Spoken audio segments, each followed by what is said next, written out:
Bom dia a todos.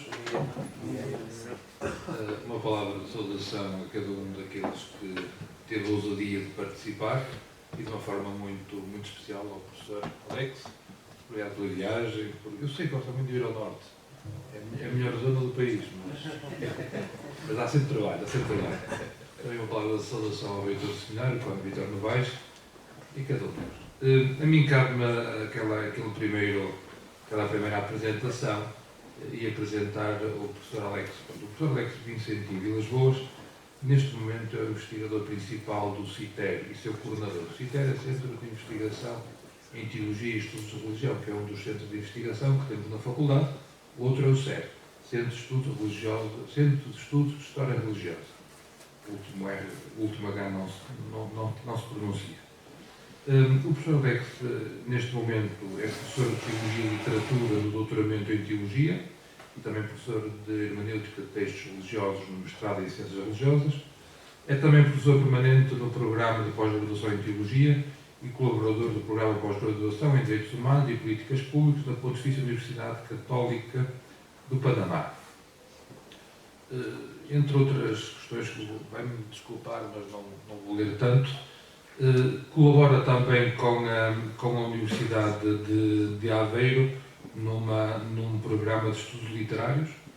É alguém que ao longo da sua vida sempre esteve ligado à área da literatura, se calhar uma revista que muitos de nós lemos e conhecemos, que é a Teoliterária. É uma revista que, pelo menos, foi a partir daí, foi aí que eu li pela primeira vez o seu nome, através de um artigo do Terceiro Grupo. Portanto, vamos ouvir o professor Alex Vilas Boas, numa iniciativa da revista Cenáculo, onde a literatura sempre teve um lugar de leitura, e a literatura e a promoção da leitura sempre teve um lugar de destaque. Recordo-me que em 94, 95, um dos antigos professores da casa, o professor Costa Santos, publicou lá um texto sobre teologia e literatura, muito na linha do Chenu e do Latourelle. Portanto, já no século passado, a revista Cenáculo olhava para estas realidades, o que é uma característica daquelas revistas que têm uma vida longa e uma vida densa. Com esta introdução, espero ter motivado a vossa escuta atenta e passo a palavra ao Sr. Professor Alex Vilas Boas. Obrigado, professor Luís. Obrigado aos amigos que já conheço, para o Joaquim, para o Roberto, outros que conheci hoje, assim como os alunos e os que me acolheram na casa. Obrigado especial ao Pedro e ao Thiago pela acolhida bastante calorosa. A ideia era vir um pouquinho mais cedo, Luís, para habitar o norte e ficar mais santo. Mas como tem greve na CP, já diz o site que pode haver algumas perturbações. Já identifiquei o que é a perturbação para vir no norte. Portanto, é mesmo uma grande alegria estar aqui. Eu brincava com os amigos, com os novos amigos, que aqui me parece mais cara de Portugal que em Lisboa, que é uma grande metrópole, portanto tem muitas faces. Mas aqui, efetivamente, me sinto em Portugal. O Luís, uma das brincadeiras, outro dia disse que até Coimbra é Portugal, para baixo é terra de conquista. Já perceberam que eu vim de uma das terras de conquista, continuo a morar, pelo jeito, numa terra de conquista. Mas, de fato, é uma alegria imensa estar aqui. E agradeço o convite para fazermos uma conversa. A ideia é partilharmos algumas coisas que estamos a fazer nesse diálogo Teologia e Literatura. Teologia e Literatura é um campo que tem um vasto crescimento. Em princípio, pretendo falar em português, mas alguns puristas podem não concordar. Mas, em princípio, estarei a falar em português. E, como vão ver daqui a pouco, talvez uma das áreas que mais tem crescido nas últimas décadas. Há mesmo um interesse bastante exponencial. Como Portugal, nós temos uma faculdade de teologia, apesar de termos centros de investigação com interesse na questão religiosa, mas é uma faculdade de teologia. Por vezes, esse interesse pode ficar não tão visível. Entretanto, também temos aqui agora um poeta cardeal, da qual dá bastante visibilidade a esse processo. Motivo que, na verdade, quando eu conheci o Tolentino, eu conheci como poeta. Ele havia me convidado para fazer uma conferência de lançamento de uma antologia em Nova Famalicão, no Museu de Surrealismo Português. Eu não conhecia nem o museu, nem sabia que tinha surrealismo português, menos ainda Novo Maricão, mas foi de fato um primeiro contato muito interessante, e como vários especialistas e investigadores em literatura têm um interesse genuíno nessa discussão sobre a questão religiosa através da literatura. Só para ter uma ideia, nós temos no Brasil mais de 250 faculdades de teologia, de modo que a produção de teologia e literatura, ela ocupa o segundo lugar, concorre com a mística nesse momento, ocupa o segundo lugar, nós vamos ver alguns números ali daqui a pouco, e isso inevitavelmente abre muitas portas de diálogo. Necessariamente a literatura está envolvida no nosso cotidiano, e despertar literacia para a questão de Deus ou questão religiosa e aquilo que está implicado nela parece ser de grande interesse para o pessoal da literatura. Eu tinha uma dúvida por onde começar, por conta desse vasto campo de investigação, e sempre o primeiro contato com quem me pede para teologia e literatura é um desafio para encontrar um caminho de síntese que seja ao mesmo tempo esclarecedor, porém não excessivo. E aí eu agradeço o Pedro por digitar inspiradamente no cartaz teologia e leitura, né? E de modo que então gostei da sugestão e caminhei por aqui. Nós vamos trabalhar, portanto, a literatura a partir da categoria leitura. Entretanto, antes de chegarmos lá, eu queria apenas dar alguns dados sobre a investigação interpoética em nível internacional. Nós temos 15 grupos de investigação em vários países, alguns mais recentes, outros mais antigos. Por exemplo, esse Arts, Religion and Culture, ele remonta à década de 60, por exemplo. Depois nós temos, em Portugal, talvez 3 núcleos: Mitografias, que é ligado à Universidade de Aveiro, esta linha de investigação do CITER sobre performatividades e estética do religioso, onde se inclui também a discussão sobre literatura, e Teotopias, ligadas aqui à Cátedra Sofia, onde o professor José Rui Teixeira é o responsável. No Brasil, nós temos 14. Então, numa perspectiva internacional, nós temos 17, 18, 19, contando com Portugal. Só no Brasil há 14 grupos de investigação. E alguns deles não vêm da teologia. Isso é interessante. Algumas associações que trabalham em teologia e literatura. Portugal é observador nas associações latino-americanas, ou outros grupos. A SOTER, por exemplo, a Sociedade de Teologia e Ciência e Religião, ela tem de sócios, e para ser sócio tem que ter concluído pelo menos o mestrado. Só de sócio ela tem 600 e poucos investigadores em teologia e ciência da religião. E é o grupo que mais produz pesquisa em teologia e literatura. Alguns periódicos científicos, está ali a Teo Literária que o Luiz mencionou, esta aqui propriamente dita, ela é open access, pode ser acessada sem custo nenhum. Aqui só uma percepção: até 2016 nós tínhamos mais de 1000 publicações em teologia e literatura. Ela perde para a espiritualidade de saúde nesse momento. Mística já está quase perdendo o seu campo. A espiritualidade de saúde tem crescido muito por conta do interesse das áreas de saúde. Em segundo lugar, teologia e literatura. E aqui um dado interessante: a maior parte dos interessados nesse diálogo vem da literatura. As obras mais pesquisadas por parte da literatura, inclusive, a Bíblia em primeiro lugar. A Bíblia transita muito bem nos campos de literatura. Guimarães Rosa, Délia Prado, Clarice Lispector, Machado de Assis, Saramago, Drummond, Fernando Pessoa, Jorge Lima, Borges. Só para ter uma visão panorâmica, outros temas que se encontram esses não são os únicos temas, são os temas que têm mais procura depois do top 10. Muito bem, e agora vamos para a teologia e leitura, como o cartaz nos sugere, um lugar comum. Ao pensarmos então a dimensão da leitura como lugar teológico, poderíamos falar assim, evoco aqui uma expressão do Todorov. Sendo objeto da literatura a própria condição humana, aquele que a lê e a compreende se tornará não um especialista em análise literária, mas um conhecedor do ser humano. Que melhor introdução à compreensão das paixões e dos comportamentos humanos do que uma imersão na obra dos grandes escritores que se dedicaram a essa tarefa há milênios. E de imediato, que melhor preparação pode haver para todas as profissões baseadas nas relações humanas. Portanto, a literatura é propriamente dita um exercício de leitura. Mediada, então, essa leitura pela experiência estética do texto, entretanto, a experiência, então, deve oferecer uma cultura de literacia. Ler a vida a partir do exercício de leitura da literatura. Ao relacionarmos Deus com a questão literária, nós estamos pensando na oferta de literacia para a questão religiosa e teológica por meio da cultura literária. Nesse sentido, poderíamos falar de um exercício de tradução, pensando numa sociedade plural e secularizada, de conceitos teológicos que têm impacto na sociedade.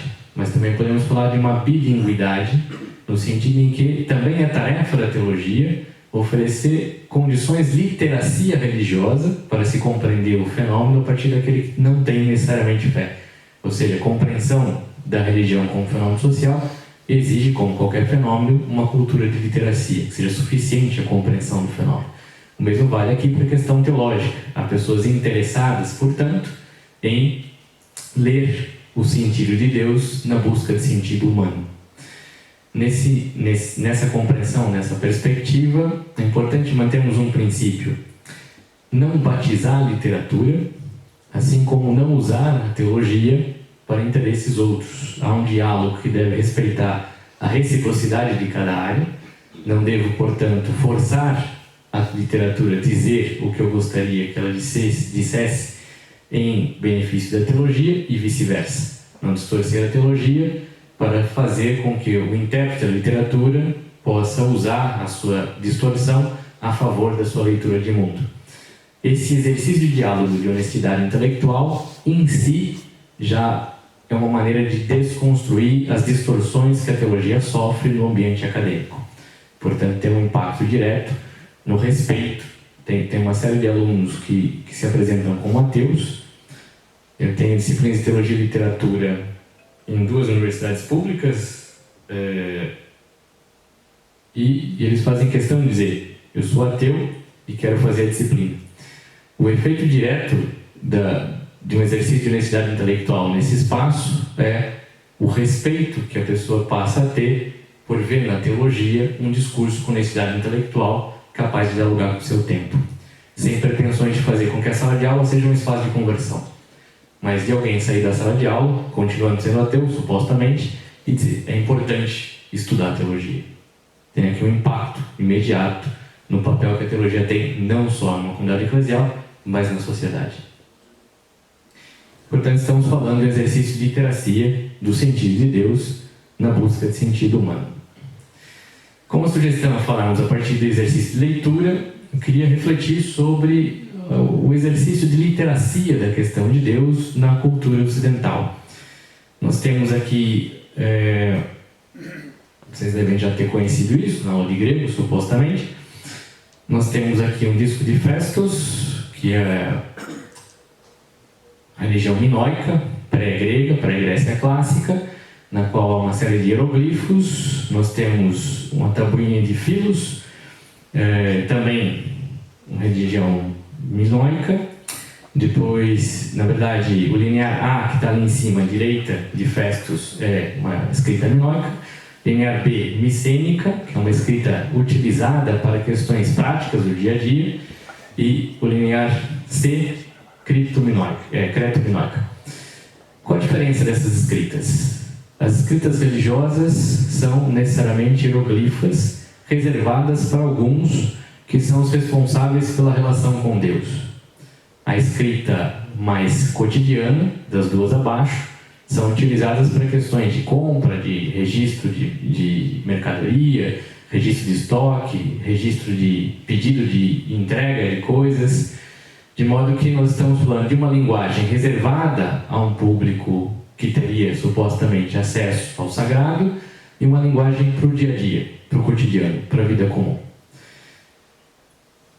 Nós temos, por exemplo, na escrita micênica direita, um registro sobre, supostamente, um produtor de azeite que deve entregar uma quantia de azeite para o culto na determinada religião, que não sabemos qual é. No Monte Lapatós, para 47 KU, possivelmente uma medida, para 2 litros de azeite de oliva, para Pipituna 2 litros, para Aurimos 8 litros de azeite de oliva, para todos os deuses, possivelmente era o culto, 12 litros, para Queraciá, 12 litros, para os sacerdotes dos ventos, 36 litros de azeite, para os sacerdotes dos ventos, no Tama, 16 litros. É o máximo que se aproxima dessa linguagem do cotidiano, a religião, que é o serviço logístico. Alguém vende azeite para os sacerdotes. A linguagem do lado esquerdo, que é o disco de Festus, essa é vinculada ao culto. Ike Kyria é talvez uma das expressões mais antigas no Ocidente que se refere a uma divindade minoica. Portanto, antes da Grécia clássica. São 2 tipos de escritas que não se conversam. Por exemplo, nós encontramos aqui alguns deuses que estão registrados, possivelmente para entrega de azeite e outros materiais de culto. Algumas deusas micênicas que nós conhecemos, depois são incorporadas no panteão grego. Outras, por exemplo, como Mater Theia, mãe dos deuses, não temos mais acesso. Portanto, de algum modo, já não fazem parte da crença do homem grego. Temos algumas divindades desconhecidas, que nós só temos algum registro dentro dessas tabuinhas. Mas, fundamentalmente, quem junta as 2 linguagens é Homero. Quem oferece, portanto, o acesso à literacia do mistério por meio de uma linguagem cotidiana é aquele que Platão chama de educador da Grécia, e o divino Homero como poeta. Passado o tempo, então, de iliteracia dessa cultura, 400 anos mais ou menos, quando Homero escreve, talvez tenha aqui uma pré-Ilíada, mas quando ele escreve a sua Ilíada, ele incorpora a narrativa dos mitos, que até então era oral ou reservada aos ritos, para um acesso que não seja exatamente o culto. Há aqui, portanto, uma primeira oferta de apreensão do sentido do mistério que não está restrita a uma linguagem exclusiva de um grupo. Há uma primeira publicidade da questão do mistério. Há aqui algo interessante a se pensar, que nós temos entre a Ilíada e a Odisseia 2 teologias. Portanto, já tem um primeiro efeito de ampliação da literacia, que é a recessão da literacia da Ilíada altera a percepção da literacia proposta pela Odisseia. Por exemplo, na Ilíada, os deuses interferem diretamente na vida das pessoas. Tudo que acontece, acontece por meio de uma teodiceia. Tudo que acontece, acontece porque foi vontade dos deuses. Na Odisseia, a única mediação entre Ulisses e Zeus é Atenas. Há, portanto, aqui uma filoatenia e, portanto, uma filosofia, pré-filosofia, na qual o amor à sabedoria contida nos mitos media a busca de Ulisses em chegar a Ítaca. Os heróis na Ilíada são todos submissos ao seu destino. O herói na Odisseia não é submisso ao seu destino e conta com a divindade para enfrentar os obstáculos para voltar à sua casa, para cumprir seu périplo. Na Ilíada, muitos deuses participam das decisões. Na Odisseia, só participam uma tríade: Zeus, Poseidão e Atenas. Os feitos humanos partem dos interesses divinos na Ilíada. Na Odisseia, o ser humano também tem vontade. O ser humano também decide por si só certas coisas. Na Ilíada, predomina fundamentalmente a vontade divina. Perdão, aqui seria a correlação. Na Odisseia, há uma certa exaltação dos feitos humanos pela sua liberdade, mas também há aqui, então, espaço para a vontade humana. Na Ilíada, há vinganças e castigos vindos dos deuses por pura cólera. Na Odisseia, o castigo vem dos deuses, mas também dos erros humanos. E o castigo fundamental é aquele que visa punir o homem quando almeja ser como Deus. Na Ilíada, o poema fala sobre os feitos heróicos da guerra. Na Odisseia, fala sobre a vida cotidiana, sobretudo as tensões da vida familiar e a crise entre as famílias e os reinos. Na Ilíada, fundamentalmente, não há liberdade humana. O ser humano é mero joguete do destino dos deuses. Na Odisseia, o homem é um ser liberto, tem a proteção dos deuses de acordo com a sua conduta. A Odisseia, portanto, não é só uma continuação de uma história, mas é uma revisão da interpretação do sentido dos deuses na vida do cotidiano do homem grego. Há, portanto, uma outra literacia que permite ler a vida a partir de outro sentido de Deus e que impacta diretamente na cultura. Há na teologia da Odisseia, portanto, uma outra relação entre o ser humano e a divindade. No capítulo 1, no canto 1 mais precisamente, começa assim: vede bem como os mortais acusam os deuses. De nós, dizem, provém as desgraças, quando são eles, pela sua loucura, que sofrem mais do que deviam. Já uma completa mudança da Teodiceia da Ilíada para a compreensão de que os homens e os deuses têm uma outra relação. Os deuses também podem oferecer alguma sabedoria. De modo que, então, a literacia implica em Homero um iter. Litera, iter. Há um itinerário de busca. A literacia da Odisseia visa cumprir seu périplo e há aqui, portanto, uma sabedoria na qual se descobre quem é a pessoa no mundo, qual é seu lugar no mundo, qual é de fato sua vontade, porque há todo um exercício espiritual, vai dizer Nikos Kazantzakis, reescrevendo a Odisseia no século XX, há todo um exercício espiritual em Homero de encontrar sentido. E que, portanto, há uma compreensão de que os deuses contêm na sua narrativa uma sabedoria para encontrar sentido à própria vida. E aqui é importante entender que o poeta é considerado na cultura grega como um ser inspirado pelos deuses. Portanto, nós estamos falando de um texto que só foi secularizado pela cultura cristã. A literatura homérica é também considerada uma Bíblia homérica. Ela contém algo sobre os deuses. Quem seculariza a dimensão religiosa é o cristianismo posteriormente. Mas há aqui, portanto, como literatura religiosa, há uma ideia de itinerário de busca, na qual o texto oferece condições de literacia dessa busca e da presença de um mistério. Seria como que a oferta de uma percepção virtual, poderíamos dizer, de que há algo na realidade que não se vê a olho nu, mas que eu preciso então ter condições de ver a percepção dessa realidade que não se verifica a olho nu, mas se apresenta concretamente com efeitos na própria vida. De modo que então o poeta é considerado aqui o primeiro teólogo. O poeta é aquele que elabora uma literacia do sentido de Deus no sentido da vida cotidiana. Isso influencia uma teologia que talvez nós tenhamos dado menos valor, sobretudo pelas opções que Agostinho faz no Ocidente e pela importância que Agostinho tem ao longo do Ocidente, mas que não é inexistente na influência da teologia patrística, que é a percepção, então, de como a literatura influencia fundamentalmente a teologia histórica. Nós estamos falando, ao falarmos de teologia no mundo antigo, evidentemente nós estamos falando não de uma área à parte, mas de uma discussão filosófica, como diziam os capadócios, o ideal da filosofia, e, portanto, dentro dessa discussão filosófica, a questão de Deus.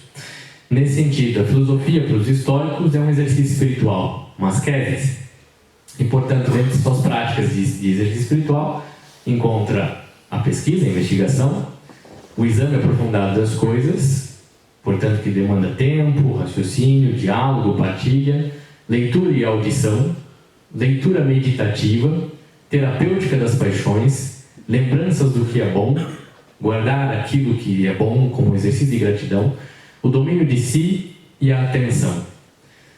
Esse exercício de leitura e audição, ou leitura meditativa, também é acompanhado pela escrita de si. Ler inspira a escrever sobre si mesmo, e escrever sobre si mesmo é um modo de se conhecer. Nesse sentido, a literatura, seja pelo exercício da leitura, seja pelo exercício da escrita, ela é considerada pelos estoicos um exercício espiritual. O que não acontece com a tradição platônica, a começar que Platão expulsa os poetas da República, de modo que a poesia, uma vez que o pensamento não incorpora a linguagem, no sentido platônico, a poesia deixa de ter seu papel de mediação do mistério. De modo que então nós perdemos, talvez em algum momento aqui, ou mesmo que tenha tentativas de recuperar, o peso teológico da influência platônica acabou por obnubilar o papel da literatura como mediação da percepção do mistério. O importante dessa discussão ainda é o como nós talvez tenhamos deixado de lado a relação que os estoicos davam a esse conceito chamado dogma. De modo que mito e dogma têm uma evolução direta. O dogma, para o estoico, ele é uma discussão. Nós podemos identificar, por exemplo, nas escolas médicas do mundo antigo, o dogma era algo que implicava um certo debate, na qual a discussão das gerações anteriores eram guardadas para que pudessem iluminar as novas discussões. Havia uma escola mais pragmática, uma escola mais teorética, chamada de dogmática, por exemplo. A ideia de dogma não era exatamente um encerrar questões, mas um adentrar questões e mesmo abrir questões para iluminar o cotidiano. Nesse sentido, o mito, ele carrega a sabedoria que vai ser discutida e explorada pelo dogma. Há uma relação direta entre o modo como os estoicos leem o mito e elaboram discussões dogmáticas e o modo como o método exegético, patrístico e medieval extrai do mito, fundamentalmente podemos falar de um mito cristão, no sentido que o mito tem a sua amplitude de percepção de mundo no seu registro poético, de modo que então essa exegese patrístico-medieval extrai seus 4 sentidos da mesma maneira que os estoicos extraíam do mito. Aqui, visceralmente, uma relação de pensar criticamente, porém inspirado pela sabedoria que a poética do mito contém. Poderíamos dizer, fundamentalmente, que o que os cristãos patrísticos fazem é retirar o mito grego e colocar as escrituras como fundamento. Mas, fundamentalmente, é uma sabedoria que vai ser dogmatizada. Para nós, dogma, falar de algo dogmatizado é fechar questões, mas dogmatizar é explorar questões que estão contidas nessa sabedoria. Fundamentalmente aqui, a prohairesis, a ideia de discernir as ações, implica num exercício de imaginar as discussões. Há, portanto, um exercício não só de explorar o conceito e sua precisão e seu impacto nas ideias, mas imaginar o que essa sabedoria implicada no cotidiano, uma vez que a meditação é parte desse exercício espiritual, o que é imaginar a vida a partir desta sabedoria? O que é imaginar a vida a partir daquilo que o mito me oferece? Consequentemente, como é imaginar a vida do cotidiano da cultura grega e latina a partir da sabedoria que a Bíblia oferece? A imaginação é um exercício que, eventualmente, talvez nós tenhamos deixado de lado por muito tempo, por conta do assento platônico, que não admitia, evidentemente, a questão da fantasia. O próprio Tomás vai falar da importância da conversio ad fantasmata, de transformar o conceito em uma imagem que media a percepção da experiência. Sem a imagem, eu não consigo imaginar a própria experiência. Nós estamos falando, portanto, de que essa espiritualidade estoica, bastante influente em alguns autores, como Clemente de Alexandria, evidentemente, mas em alguns autores menos conhecidos, por exemplo, como autores talvez não tenham entrado dentro de um cânone, ou mesmo que não tenham entrado dentro de uma compreensão aproximada a Agostinho no Ocidente. Portanto, quem destoava muito de Agostinho, de algum modo não teve o mesmo status, ou o mesmo privilégio que Agostinho teve. Nesse sentido, nós tivemos aqui algumas perdas do papel da imaginação como exercício teológico. Se eu pensar o sentido de Deus na busca de sentido humano implica imaginar a vida a partir da percepção desse sentido, na medida em que eu já não estou exercitado a imaginar, eu não consigo imaginar outros modos possíveis. Eu não consigo imaginar outra forma de vida. Eu não consigo imaginar sequer o efeito de acolher o Evangelho na minha vida ou da reconstrução da redenção da minha história por conta de apenas reduzir isso a conceitos ou a debates teológicos. Portanto, a leitura implica necessariamente na qualificação da imaginação teológica. Esse autor, Cornutus, que escreve uma obra chamada Teologia Grega, uma espécie de síntese da teologia estoica, ele exatamente estabelece ali algumas dimensões na qual se verifica um método, né? Portanto, há uma valorização filosófica do mito, na qual o Cornutus transforma a narrativa do mito em princípios de aplicação dessa sabedoria. Então, a água em Poseidon era o princípio de fertilidade. Deméter e a questão da terra, o princípio de estabilidade. Apolo, o princípio de proximidade. Hades, o princípio da finalidade, ou escatom.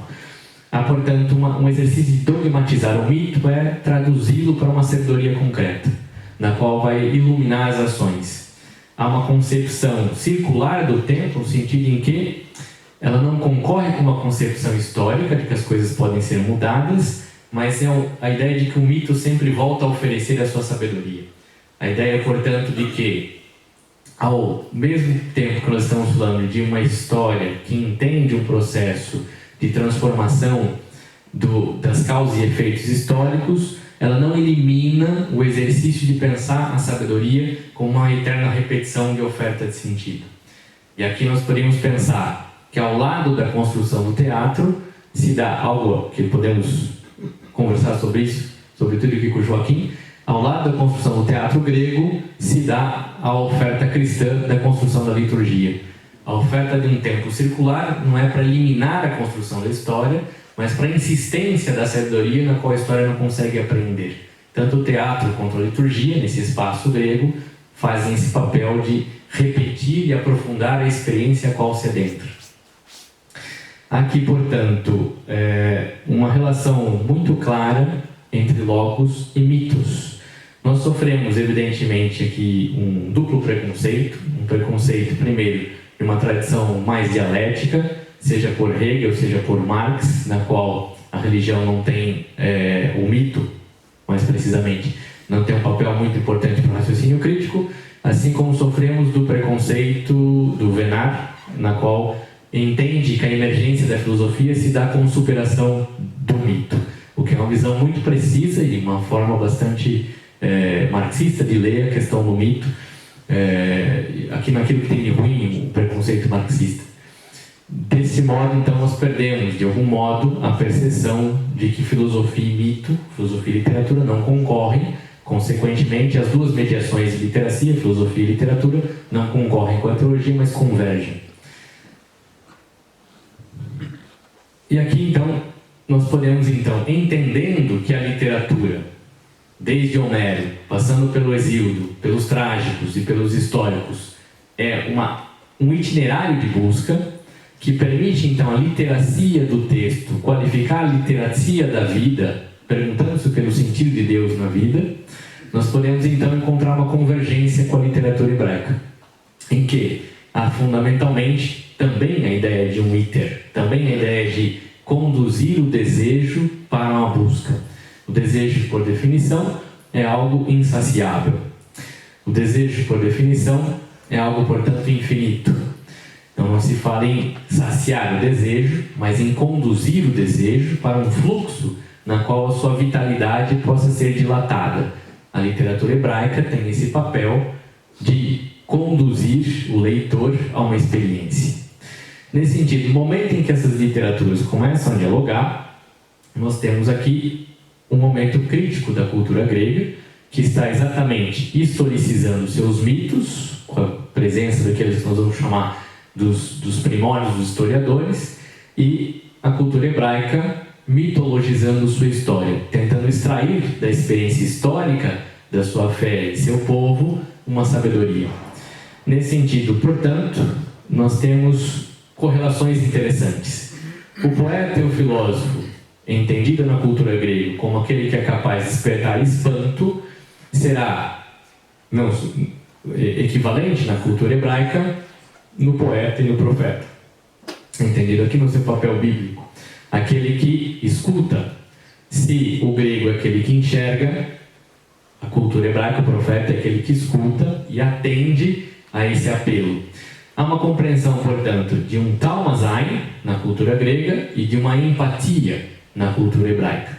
Precisamente porque, na compreensão dos deuses gregos, o pathos é um lugar perigoso, é um lugar onde habita o eros, e é um lugar, portanto, em que a principal tentação é de desejar ser como Deus, a hipis, e, portanto, onde o desejo se perde em seu caminho. No entanto, na cultura hebraica, na literatura hebraica, podemos dizer aqui, o pathos é o lugar em que eu encontro a manifestação de um ethos divino, de uma simpatia de Deus para com o sofrimento humano, de uma compaixão divina para com aquele que sofre. De modo que o profeta, ele se identifica com Deus pela compaixão com o outro.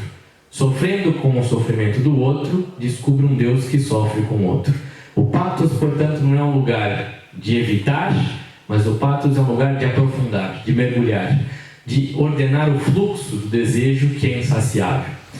Aqui, fundamentalmente, Abraham Heschel é um especialista nisso, mas o Abraham Heschel faz uma correlação muito interessante entre Shakespeare e os profetas.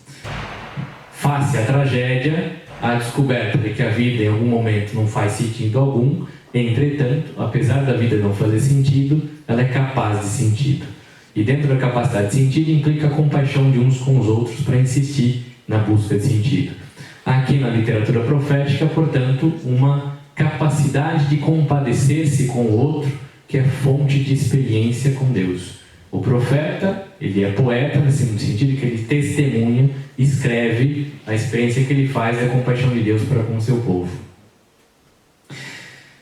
De modo geral, podemos dizer, em linhas, refletindo aqui a partir de uma retórica semita, em linhas gerais, o fim da poesia, na compreensão hebraica da poesia, é ensinar deleitando, seduzindo o desejo para um caminho.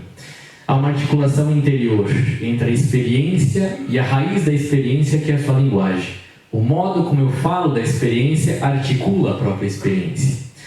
O estilo dessa linguagem é exatamente o sentido e o modo de pensar implicado nessa linguagem. Portanto, para onde caminha e como o poeta sugere pensar a vida. Há uma esfera imaginativa nessa linguagem que permite um repertório amplo de imagens que são aptos para uma logicidade indutiva. Na tentativa de desplatonizar, por exemplo, a nossa forte influência cartesiana no Ocidente, Vico, G. Battista Vico, dizia de voltar a estudar a física a partir de Homero e não de Platão. Portanto, entender aquilo que nós construímos como conhecimento concreto da vida, porém não aplicado numa esfera ideal, mas no seu cotidiano. Há uma tentação platônica de que quando resolvemos as coisas na cabeça, resolvemos as coisas na vida. Essa tentação platônica, por vezes, dificulta, inclusive, aprender da própria vida, porque idealmente eu concebi um modo de ser que não coincide com a realidade que se apresenta. Voltar a revisitar o conhecimento a partir dos poetas é pensar a partir da concretude, de baixo para cima, e, portanto, não necessariamente esgotando o mistério, mas dilatando a percepção de mundo. Há uma articulação da linguagem que visa a articulação da experiência. Vejam que, se na iluminação de inspiração platônica eu devo exatamente sair do mundo para encontrar a iluminação, nesta compreensão literária é exatamente olhando para o mundo que eu identifico a presença de Deus. Portanto, essa linguagem articula a experiência de enxergar Deus em todas as coisas. Há aqui, portanto, um reavivamento do texto que atua de modo estrutural. Um mergulho no texto. O texto exige do leitor não somente uma leitura como se fosse um manual. A polissemia do texto exige do leitor que eu empreste meus sentimentos, que eu empreste a minha raiva, que eu empreste a minha compaixão, que eu faça parte da vida do texto enquanto exercício de leitura. E é exatamente na vivacidade da leitura que a experiência me convida a adentrar na própria vida. Portanto, a linguagem da poesia hebraica é uma linguagem imagética, é uma linguagem que oferece imagens para ler a vida e provoca com isso movimentos internos vinculados a essa imagem. Nesse sentido, nós podemos revisitar Jesus como poeta da Torá. E aqui, portanto, é poeta na medida em que ele, também porque segue uma tradição profética e sapiencial, mas é poeta porque assume a linguagem dos poetas, do sentido antigo, com o uso de imagens para apresentar a presença de Deus na vida das pessoas, e essas imagens comovem, fazem pensar o que era impensável a respeito de Deus. Por que impensável? Porque a discussão dogmática enquanto redutora, ela já define o que Deus pode ser. A discussão dogmática enquanto explorativa, ela abre infinitas possibilidades da imagem de Deus, porque ela vincula-se com as imagens do cotidiano.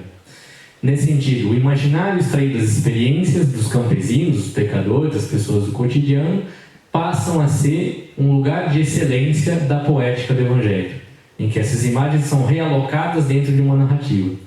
Há uma unidade entre linguagem e praxis, no sentido de uma dimensão ontológica, mas ao mesmo tempo uma dimensão ética da ação, porque as afirmações fundamentais sobre Deus passam a ser também afirmações fundamentais sobre a vida. Não há como aprender algo sobre Deus sem aprender algo sobre a vida.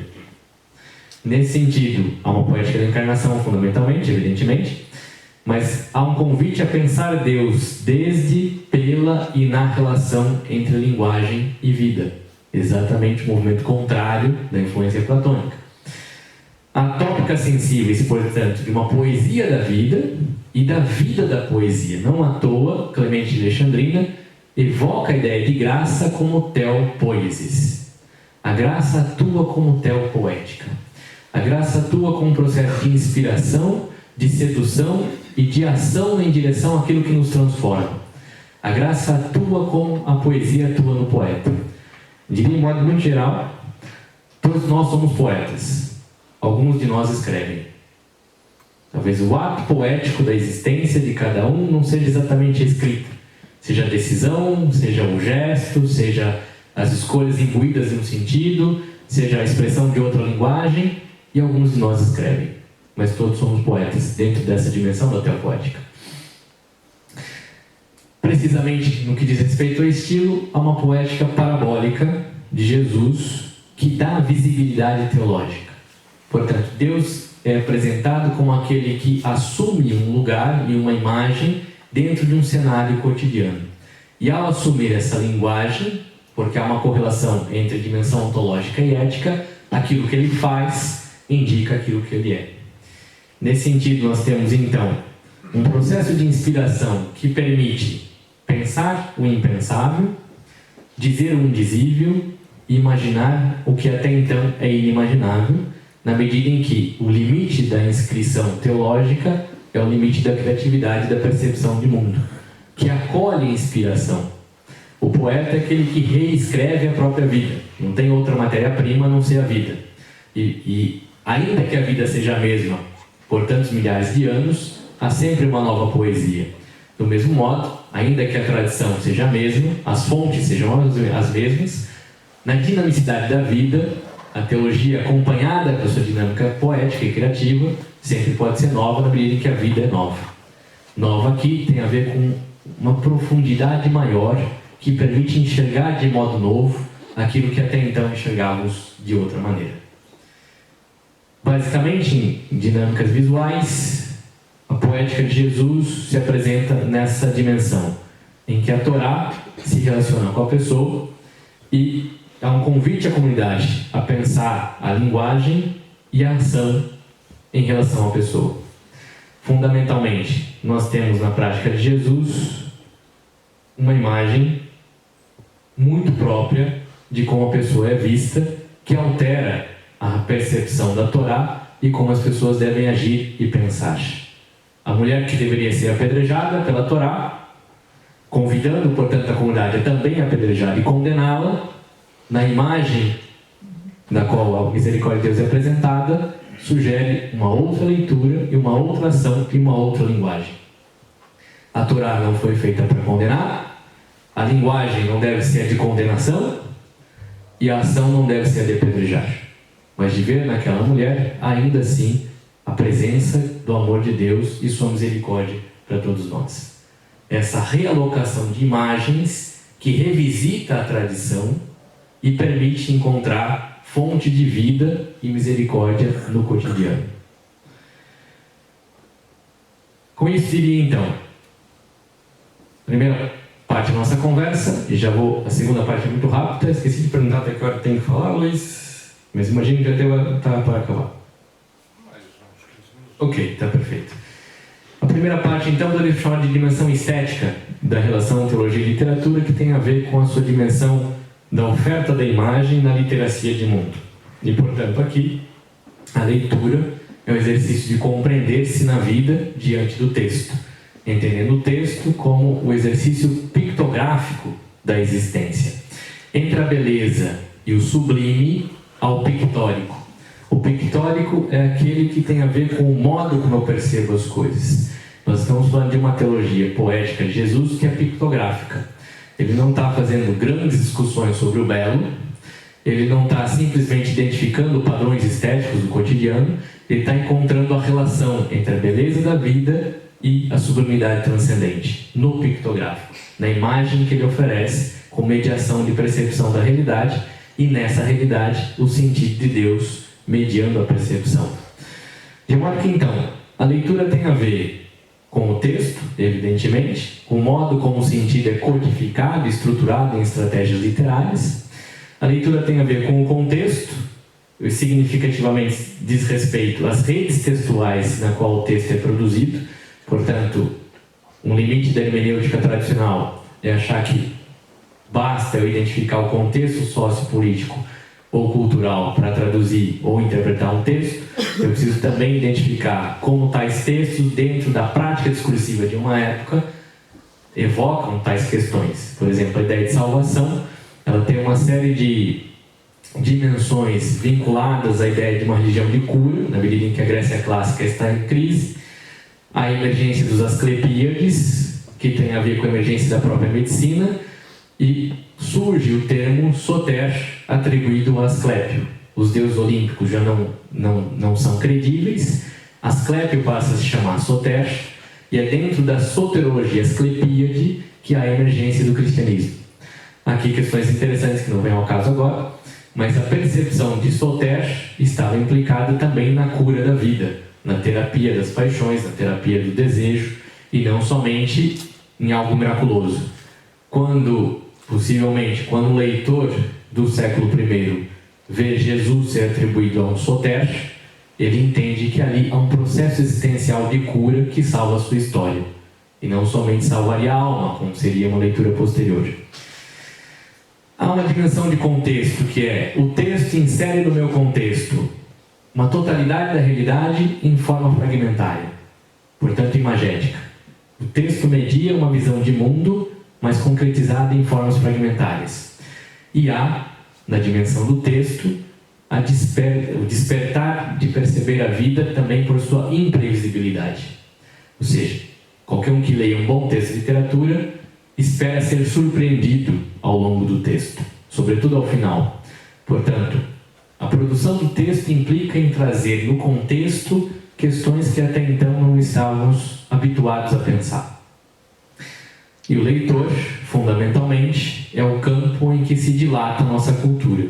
É o campo em que se concentra os nossos dilemas, a nossa busca, o que desejamos e a oferta de sentido, assim como as fronteiras daquilo que nós pensávamos, e uma assimetria, que é um dado importante.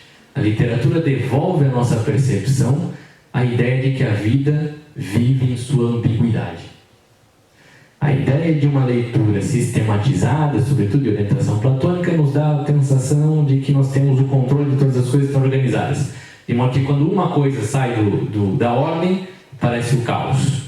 Vocês devem ter a experiência de começar a dar uma catequese um pouco mais elaborada e, eventualmente, a gente chega lá em um momento e diz, olha, nós estamos falando do mito de Adão e Eva, e, eventualmente, a gente diz qualquer coisa no sentido a Arca de Noé talvez não tenha existido dessa maneira, porque não cabiam todos os animais, e alguém, então, responde, então tudo é mentira? Eu estou falando só de um fragmento literário, mas a compreensão de fundo e que tudo está organizado não permite aceitar que alguma coisa não seja como foi dita. E, portanto, aqui a literatura devolve a fragmentariedade ambígua da vida, que nem tudo está em ordem. E a vida acontece apesar disso. Nesse sentido, então, a sua dimensão estética reorganiza a nossa visão de mundo, aproximando a realidade mediada por essa narratividade. Mas há uma dimensão ética, aqui nós já falamos disso, há uma dimensão ética que tem a ver, sobretudo aqui, no meu interesse agora, um diálogo entre Foucault e Certeau.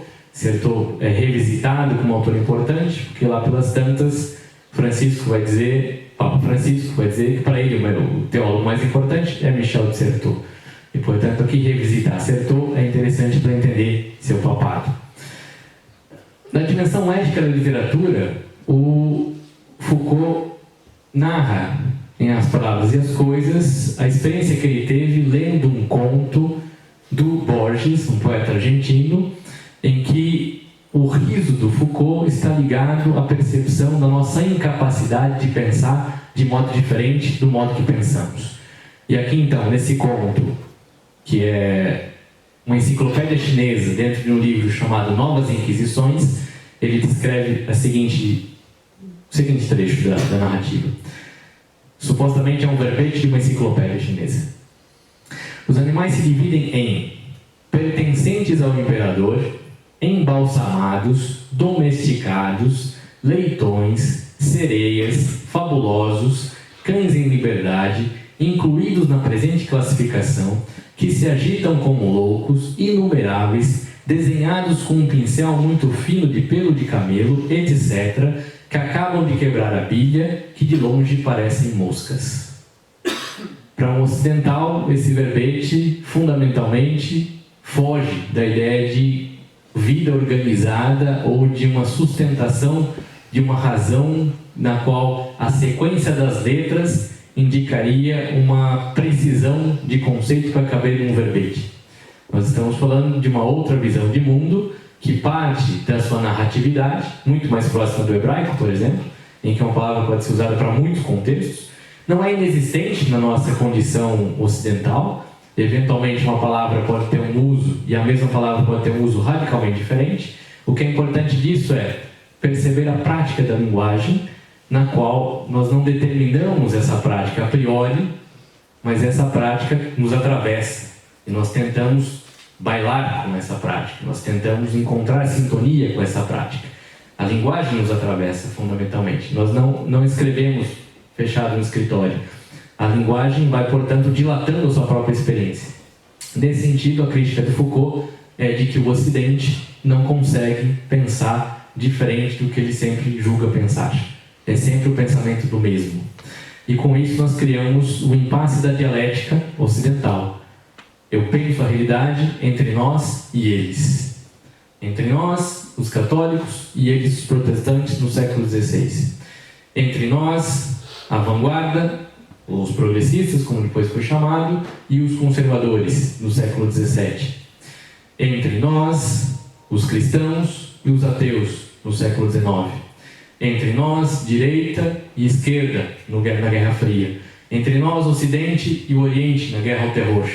Sempre somos nós e eles, e perdemos a compreensão de um nós comum na leitura de vida.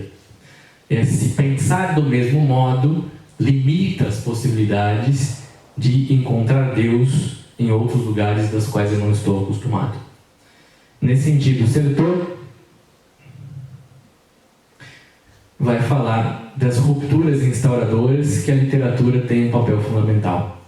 No sentido em que há, no exercício literário, e no exercício, portanto, da própria literatura bíblica, uma teologia da diferença.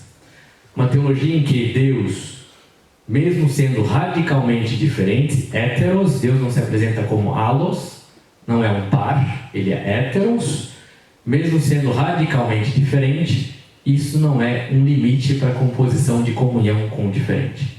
A diferença não limita a comunhão. A diferença nos desafia a uma nova comunhão. E, portanto, a expressão litúrgica para o Certeau é a que melhor compreende a teologia bíblica. Não sentir é o modo como Deus se relaciona com a criação. Não sentir acontece a salvação. Não sentir acontece a comunhão. Não sentir a redenção da graça opera na vida.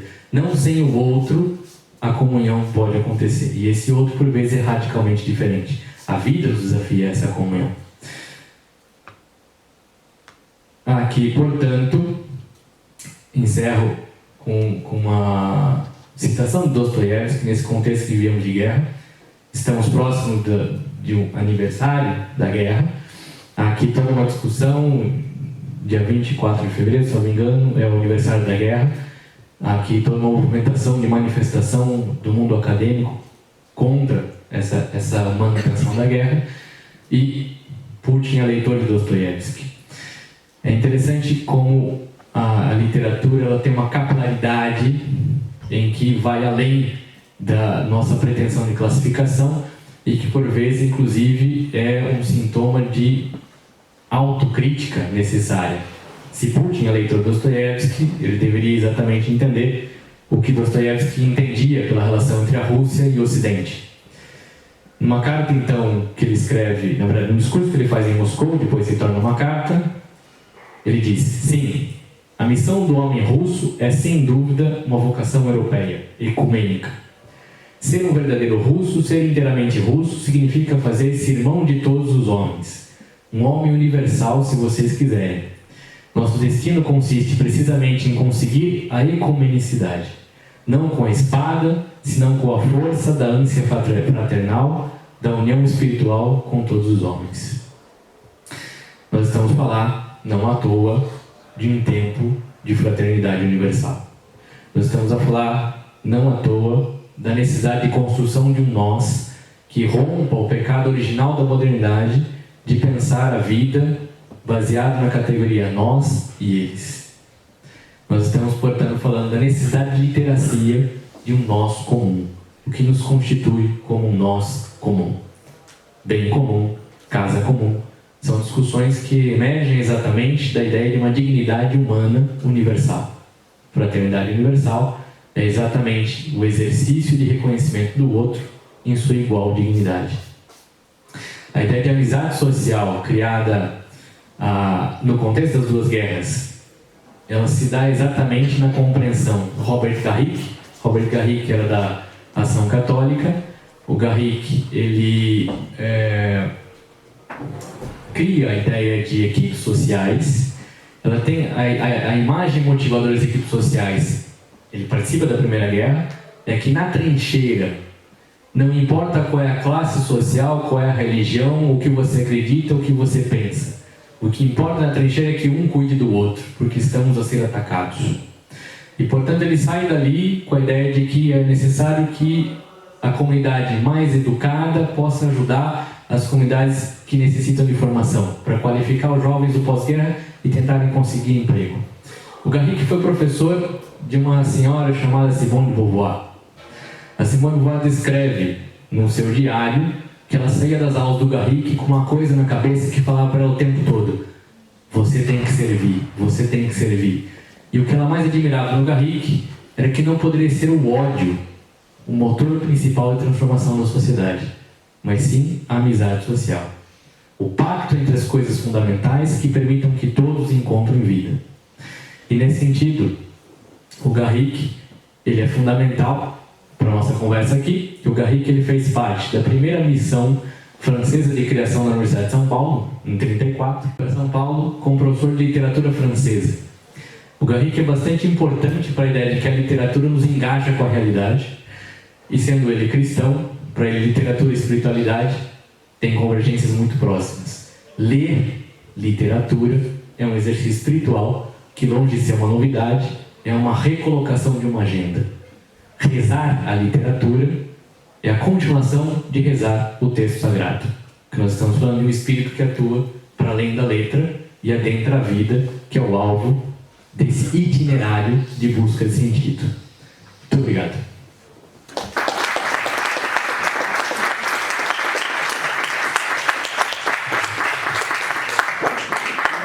Muito obrigado, Sr. Alex. Eu só saí para avisar o Putin que estava a falar mal dele. Agora vai ter que assumir as consequências. Boa. Luiz, eu posso ter 2 minutinhos rápidos, assim, eu me esqueci que tinha aqui 4 slides ainda, claro, de provocação só. Mas isso fica para outra conversa. É só para a gente pensar a leitura da imagem estética que o Van Gogh tem. Ele pinta esse quadro chamado A Bíblia, esse é um quadro que o Van Gogh pinta em 1835, e ele faz uma crítica muito interessante ao pai, que era teólogo. Ele tentou ser pastor, mas foi reprovado. E ele dizia que o pai não conseguia encontrar a beleza da Bíblia porque o pai não lia literatura. O livrinho do lado do texto é um livro sobre do Émile Zola, chamado Alegria de Viver.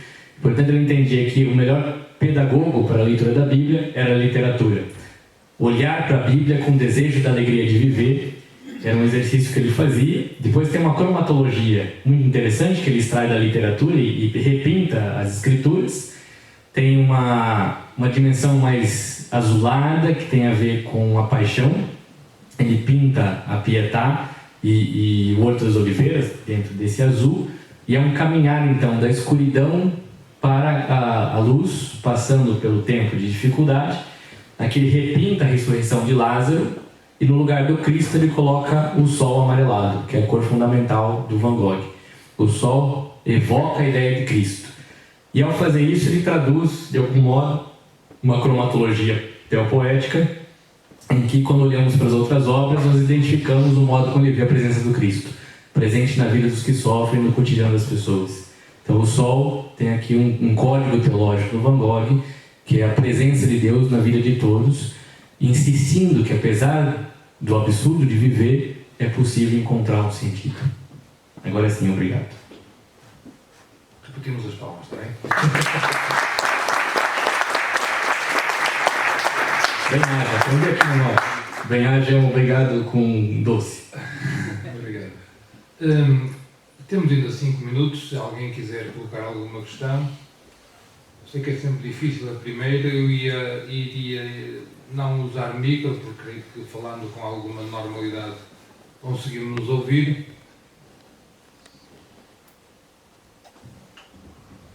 Não é para avaliação. Então eu faço a primeira pergunta para de alguma forma desbloquear. Professor Alex, falou-nos muito de literatura e a literatura como, digamos assim, no âmbito da teologia, como um reavivar da tradição, tornar presente esta experiência de vida da fé, mas falar de literatura, falar de leitura, e todos nós lemos muito, a pergunta que eu coloco é: e o tempo?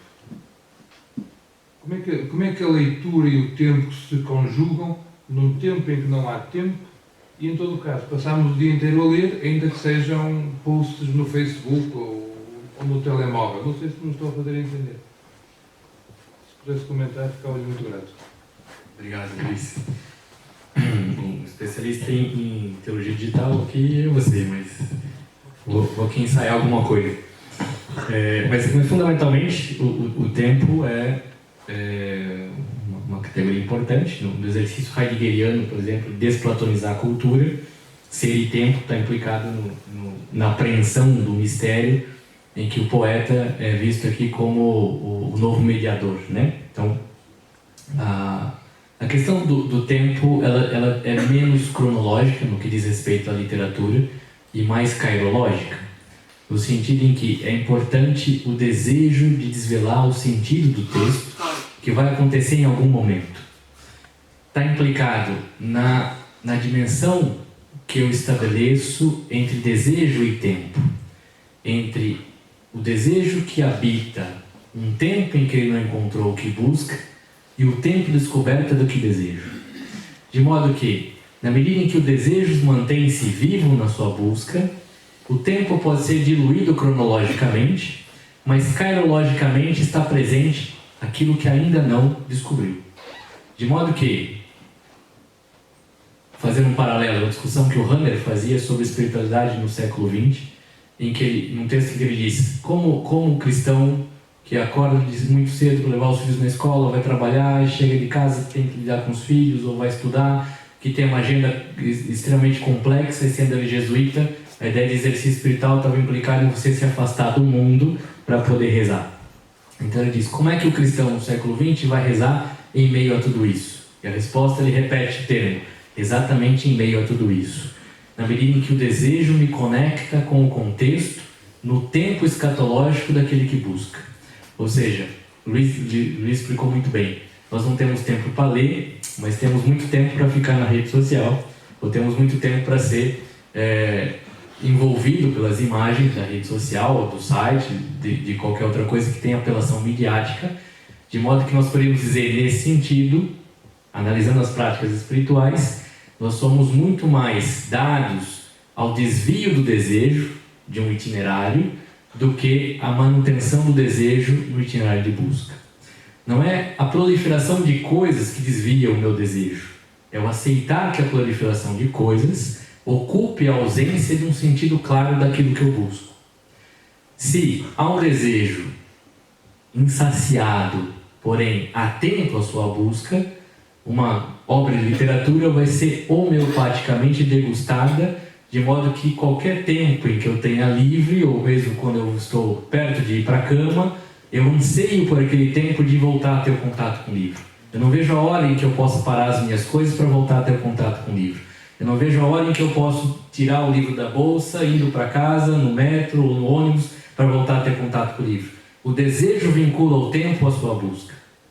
Na medida em que eu não sei o que busco, qualquer coisa desvia o desejo para qualquer lugar. A questão não é o tempo, mas é como eu relaciono desejo e tempo, sendo a literatura a educadora do desejo. O que vale para o Evangelho, sendo, uma vez que também é literatura. Claro que sim. Roberto Leite, agora que eu já quebrei o gelo. Posso fazer uma pergunta? Uma pergunta seria: de que forma a reflexão que fez pode estar tributária e, de certa forma, também presa precisamente do objeto livre? O livro como objeto. Quando hoje nós vemos como os tempos modernos se autonomizam do objeto livre através da noção de hipertexto, de contacto com o texto através de outros mecanismos, de outros suportes. De que forma é que existe essa dependência ao objeto? Ótima pergunta, obrigado pela pergunta. Podemos seguir nessa? Ok. Por isso julgava que a alteração inspirada do Pedro no cartaz era de fato oportuna, porque nós estamos a falar menos do livro e estamos a falar mais de literacia, né? O livro ele pode ser diluído em várias narratividades e vários meios de comunicação. O importante é apreender a literacia que, historicamente, a forma livro contém.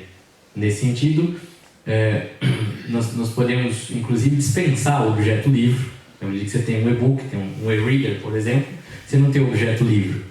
Você tem formas de introdução dessa literacia do tipo, você tem HQ agora, a RTP tem essa coleção de HQ, aqui não é HQ, é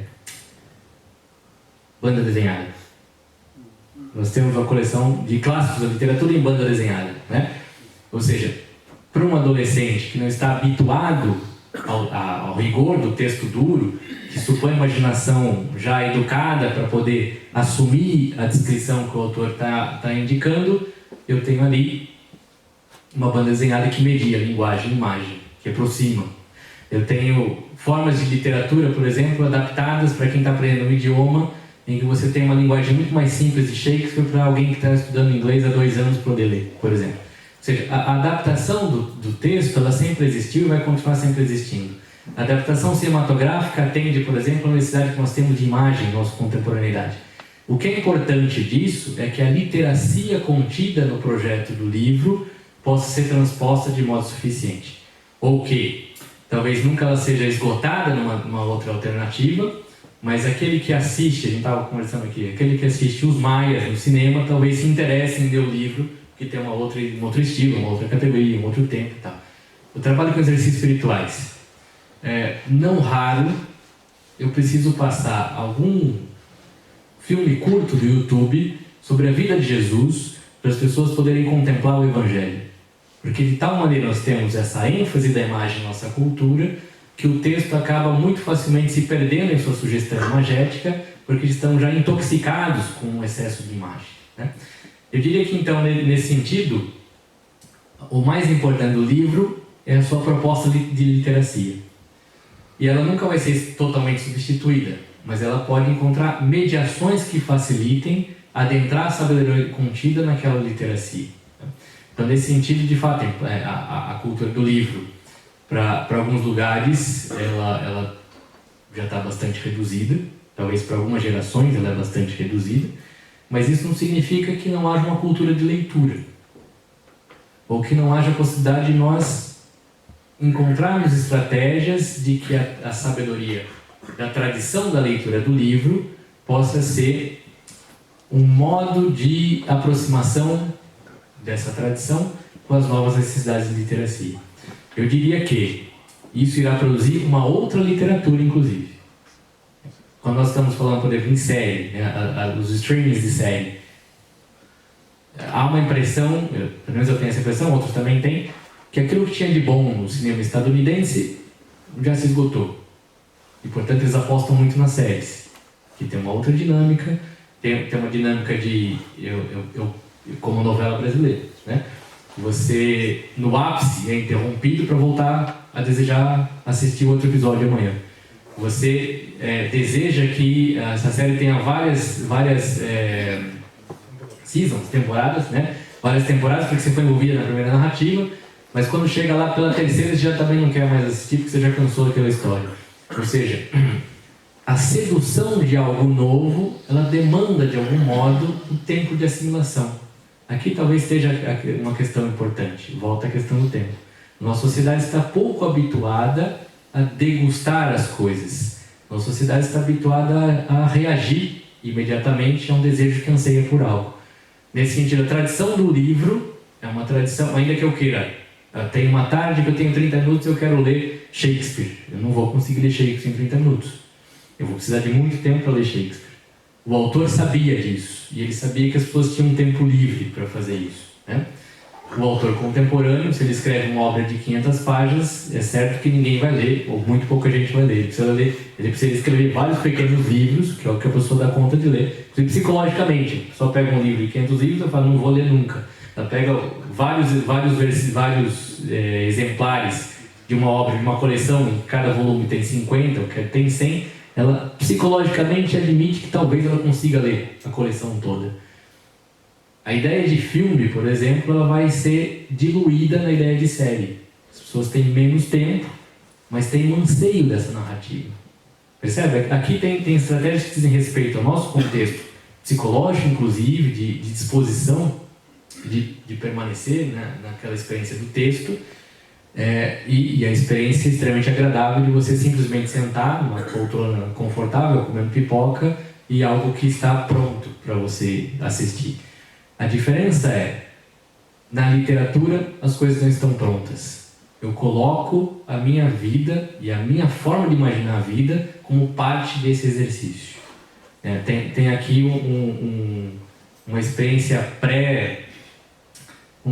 pré-interação digital. Né? Os videogames que agora exigem interação é uma espécie de readaptação dessa disposição que a literatura exigia para que cumprisse seu efeito. Então, a questão não é o livro em si. A questão é a cultura e literacia que tradicionalmente o livro vinculava, que nós consideramos autores clássicos porque tem sempre algo a dizer para além de seu tempo, e que, portanto, tem agora aqui algum exercício de adaptação que essa cultura contemporânea precisa dar, mas ao mesmo tempo ela não dispensa toda a tradição do livro. Precisa adaptar de algum modo. O que é importante? O exercício de literacia e o itinerário que ele cria, que de alguma forma relaciona-se ao nosso tempo. Muito obrigado, Sr. Alex. Dado que está... desculpa. Bem. Uma das dificuldades que eu presinto, e se calhar aqui o professor Alex pode ter uma leitura muito mais, digamos assim, tentativa de compreensão do fenómeno, é este. Muita da literatura associada ao mundo das religiões, não apenas na questão só das ditas religiões que se baseiam num cânon de literatura, mesmo na sua produção artística, há como que uma construção muito evoluída do ponto de vista da imaginação, inclusivamente literária e artística. Sucede, porém, que isto não é igual em todas as, digamos assim, todas as culturas. Mas a tensão que existe depois da fidelidade a esse cânon parece limitar no tempo, do ponto de vista de uma tradição viva, o exercício da origem, na sua plausibilidade, da riqueza, pela diferença, digamos, a esse originar de uma imagética, de uma imaginação profética consequente e sucessiva. Parece que a instituição desse cânon vem criar um preconceito relativamente à noção de desvio em relação ao cânon e ao mesmo tempo de suspeita relativamente ao uso da imaginação e desse alargamento, inclusivamente, digamos assim, nas expressões várias, pictóricas, cinematográficas, tudo, da literatura em si. Não é por acaso que, mesmo no contexto da cultura romana e na liturgia romana, há uma tradição de fundo que limitou a inclusão de textos literários não bíblicos, com um cuidado acrescido em relação à equivocidade que instala, à dúvida, à tal ambiguidade que pode ser a fonte, digamos, do desvio em relação a uma certa ortodoxia, a esse cânon. Não obstante o aumento dos projetos, digamos, de estudo relativamente a estas pontes estabelecidas entre a literatura, ainda assim, na prática da teologia, se assiste a uma certa desqualificação e como quem espera para que se torne mais aceitável, digamos assim, esta área de estudos nas pontes entre a literatura e a própria teologia, digamos assim.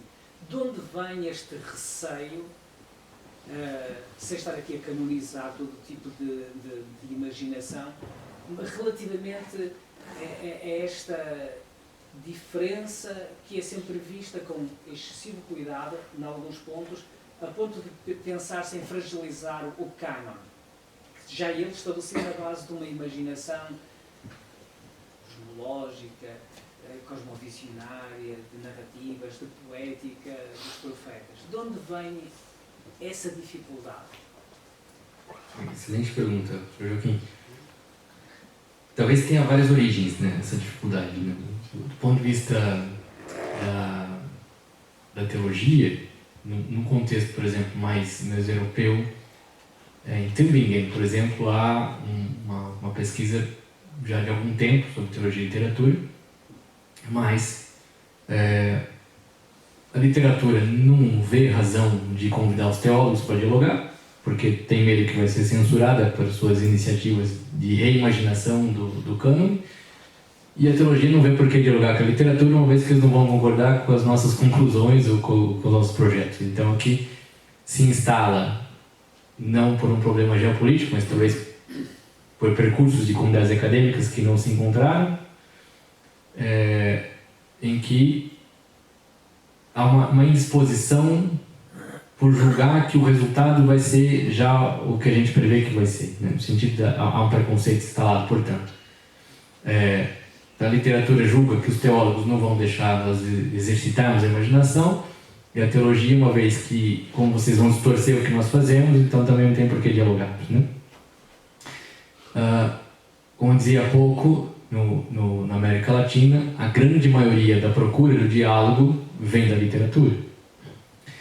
E o interesse pelo texto literário como literatura, ele tem vários motivos, mas, sobretudo, há um interesse genuíno no sentido de entender o contexto em que a crítica literária incidia sobre o contexto teológico. Esse é um primeiro contexto. Há também aqui um exercício de compreensão de como certos autores teológicos influenciam alguns autores literários, deu exemplo agora do Dostoiévski, por exemplo, né? Mas há também, em número menor, é verdade, há também o exercício de reescrita das fontes, no sentido de incorporar alguns que talvez nós tenhamos entendidos que, por uma questão teológica, não tinha finalidade, mas, por uma questão estética, ele tem um papel interessante. Por exemplo, nós, de algum modo, a gente acabou por excluir a comédia do texto religioso. De algum modo, a gente acabou por não dar espaço ao papel da comédia, que é uma antitragédia, né? E, nesse sentido, a ideia de você... A comédia tem a estrutura que é, depois do ápice da narrativa, você tem um recuo da narração, em que as pessoas do coro começam a puxar a conversa sobre outros assuntos que não tem nada a ver com a narrativa. Esse exercício, ele convida a uma paródia, no sentido que um outro caminho em que o mistério não vai ser desvelado aqui. Quem quer conhecer o mistério precisa estabelecer um itinerário. Então ele apresenta e depois quem quer conhecer precisa estabelecer um itinerário. Diferente dos cultos dionisíacos, onde nasce a tragédia, em que o rito inicialmente ele coincide com um ritual que pode ter várias maneiras, entre eles rituais orgiásticos, enfim. Então, mas a ideia de que essa exaltação emocional coincidia com a presença do mistério. A comédia ela para e diz, a gente apresentou a questão, a gente ri do absurdo, e portanto quem desconfia que há algo mais faz um itinerário que os estoicos oferecem. Nesse sentido, a liturgia é muito parecida, né? Quem quer de fato fazer a experiência faz uma catequese mistagógica. Então, há aqui na exclusão dos textos também a exclusão de estratégias literárias. Então, pode ser que do ponto de vista teológico nós tenhamos divergências, mas do ponto de vista da estratégia literária pode ter uma contribuição. E ao mesmo tempo que eu identifico estratégias literárias distintas, no contexto discursivo, isso me ajuda a entender as razões de escolha do autor cristão, por exemplo, né? A ideia do riso está presente na literatura bíblica, está presente em alguns autores patrísticos, mas na medida que a concepção platônica se estabelece, o riso vai sendo progressivamente deixado de lado, porque não condiz com a ideia de seriedade que estava implicada ali, né? Ou, por exemplo, a ideia de pneuma, pensada por Hipócrates de Cos, ela é a fusão entre o corpo, soma e psique. O pneuma existe na fusão dos dois. Por conta da leitura que Fílon de Alexandria faz do pneuma, sendo ele judeu, porque aí no Hipócrates o pneuma permeia todas as coisas, o pneuma está na vitalidade das coisas. Sendo Fílon de Alexandria judeu, é inconcebível que Deus habite o mundo. Então, a espiritualização do pneuma em Fílon de Alexandria influencia uma série de autores. Entretanto, há aqui outros autores que talvez não tenham avançado, ou melhor, o contexto discursivo não permite avançar, em que a ideia de pneuma seria muito mais de uma integração das coisas, e serviria para nós, inclusive, né? Nós somos muito mais sensíveis a esse discurso do pneuma do que alguém no século IV, por exemplo, de que o pneuma é a integração de todas as coisas, vitalidade de todas as coisas, conexão entre todas as coisas. Nesse sentido, isso para dar um exemplo, nesse sentido, as estratégias literárias dos textos não canônicos, eles podem ter um efeito de dilatação da compreensão do sentido e não necessariamente de competição de sentido. Por exemplo, o modo como Hans Jonas relê o processo que nós tendemos a ler como redutor das escolas gnósticas, por exemplo, como ele não está discutindo a tensão dogmática, e ele está discutindo a inserção na cultura judaica da apreensão do conhecimento a partir de um dado religioso, para ele, essa compreensão do gnosticismo tem um dado de compreensão que é: o religioso oferece capacidade de conhecimento. Qual é a capacidade de conhecimento que o religioso oferece? A condição ética de relação com as coisas. Percebe? Então, ele não reabilita, dizendo, o gnosticismo, então, agora é tudo bom. Não. mas talvez porque o cristianismo ficou debatendo com o gnosticismo a respeito da encarnação, ele não valorizou a ideia de apreensão ética do conhecimento, por exemplo. Então, o primeiro ponto é revisitar e deixar sem preconceito que o texto fale, né? Relacionando com o seu contexto discursivo. Depois que, eu diria que poucas pessoas encampariam uma espécie de cruzada de retomar um sentido abandonado e combater, né, agora a comunidade de fé. Nesse ambiente de investigação, o que acontece é, evidentemente, a gente descobre um contexto discursivo mais amplo ou a prática social distinta. O Sertor vai falar isso. A emergência do século XIX da questão das ciências humanas e a teologia era incompatível porque as ciências humanas estavam falando, sobretudo, de um recorte epistemológico ético e a teologia de dogmática. Porém, há grupos religiosos que, mesmo pensando assim teologicamente, estão engajados em práticas sociais muito convergentes à ideia de direitos humanos que as ciências humanas estão envolvidas, né? Então, nesse sentido, talvez a gente pudesse identificar que, para além das práticas discursivas teológicas, que podem ser conflitantes, talvez as práticas sociais pudessem ser convergentes, em alguns casos, né? Então, nesse sentido, o revisitar, a partir... O Sertor também fala isso. O ir às fontes é sempre um exercício de modernidade.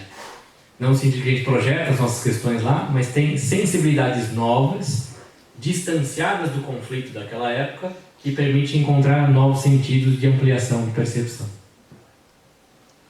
Muito obrigado, Sr. Alex. Temos o horário apertado, agradeço a vossa presença e ao Pedro Fraga o facto de ter esta iniciativa. Há pouco esquecido de te referir, peço aos senhores diretores todo o respeito. Obrigado a todos. Sim. Obrigado.